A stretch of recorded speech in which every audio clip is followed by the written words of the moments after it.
আছে। আপনাদের এই কামরাঙ্গীর চরে অমুসলিম আসে না নাই? এরা বলবে না আল্লাহ এই যে বড় হুজুর, এই যে মোতামিম সাহেব, ইমাম সাহেব, খতিব সাহেব, এই যে প্রধান বক্তা, বিশেষ বক্তা, 3 নম্বর বক্তা, 6 নম্বর বক্তা, এই যে মাওলানা, মুফতি, মুহাদ্দিস, ইমাম, খতিব, এই যে ব্যবসায়ী, এই যে চাকরিজীবী, এই যে হালকা জিকিরের সদস্য, এই যে দাওয়াত তাবলীগের মুবাল্লিগ হযরত, আল্লাহ এরা আমাদের সাথে একই গ্রামে বসবাস করছে, একই কাজে চাষাবাদ করছে, একই রাস্তা দিয়ে চলাফেরা করছে, একই বাজারে বাজারঘাট করছে, একই খেতে চাষাবাদ করছে, একই নদীতে গোসল করছে, একই পুকুরের মাছ খেয়েছে, কিন্তু কোনোদিন এই মুসলমানরা আমাদেরকে দ্বীনের আদান প্রদান করে নাই, বলে নাই ইন্নাদ দীনা ইনদাল্লাহিল ইসলাম, কোনদিন বলে নাই ইয়া আইয়ুহান নাস কুলু লা ইলাহা ইল্লাল্লাহ তুফলিহুন। আয় আল্লাহ, এই মুসলমান যদি বলতো, এই ওলামারা যদি বলতো, হয়তো আমরা ঈমান আনতাম। বলবে কি বলবে না? 1 নম্বর দলিল কোরআনের আয়াত, মা জাআনা মিন বাশীর ওয়ালা নাযীর। আয় আল্লাহ, আমাদের কাছে জান্নাতের কোনো সুসংবাদদাতা আসে নাই, জাহান্নাম থেকে কোনো বিধি প্রদর্শনকারী আসে নাই। 2 নম্বর দলিল, আমাদের এক মুসলিম ভাই মিরপুরে তার 12 নম্বরের গার্মেন্টস আছে, বাড়ি আছে, গাড়ি আছে, সবকিছু আছে।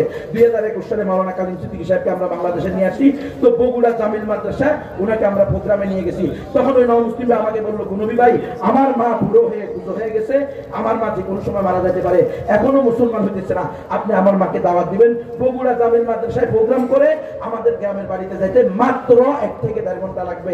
আমার মন চাইতেছে আপনি আমার মাকে একটু দাওয়াত দেন। যখন আমি তার মাকে তার সাথে তার বাড়িতে যাই, তখন সে যাওয়ার সময় বাজার থেকে, বগুড়া শহর থেকে তার বাল্যকালের বন্ধুকে নিয়ে যায়, বলতেছে নবী ভাই, এ হলো আমার বাল্যকালের বন্ধু, এর বাবা ছিল আমার বাবার বাল্যকালের বন্ধু, এরা ছিল মুসলিম পরিবার, আমরা ছিলাম হিন্দু পরিবার, নবী ভাই একে আমার মা খুব ভালো করে চিনে, আপনি একে নিয়ে আমার মাকে দাওয়াত দেন। আমি অন্যান্য আত্মীয় স্বজনের সাথে দেখা করি, তাদেরকে দাওয়াত দিই। যখন তার মাকে 30 থেকে 35 মিনিট দাওয়াত দিয়েছি, ও কামরাঙ্গীচরের মুসলমানেরা কান খুলে শোনো, 30 থেকে 35 মিনিট দাওয়াত দেওয়ার পরে ওই বুড়ি মা কেঁদে দিয়ে বলতেছে, হুজুর তোমার কথাই যদি সঠিক হয়, ইসলাম কি একমাত্র সঠিক ধর্ম, তাহলে আজকে আমার বুড়ার কি হবে? আমার বুড়া তো এই ছেলের বাবার বন্ধু ছিল, তারা তো কোনোদিন আমার বুড়াকে দাওয়াত দেয় না। কথা বুঝতেছেন বাবারা? অমুসলমানদেরকে যদি আমরা, কারণ আমরা তো এদের সাথে যুদ্ধ করতেছি না, করতেছি? আমরা কি এই মুহূর্তে জিহাদ করতেছি বাংলাদেশে? করতেছি না। তাহলে এদের সাথে আমাদের উঠা বসা, লেনদেন, চুল কাটা, জুতা ছিলানো, সব কাজই চলতেছে, স্বর্ণ কেনা বেচা, শুধু দাওয়াতের কাজটা চলতেছে।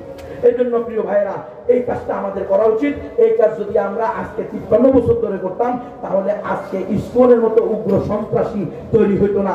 রাসূলের আল্লাহর কথা অনুযায়ী, ফাইদাল্লাযী বাইনাকা ওয়া বাইনাহু আদাওয়াতুন কাআন্নাহু ওয়ালিয়্যুন হামীম, এই 5% অমুসলিম হয়তো মুসলমান হয়ে যেত।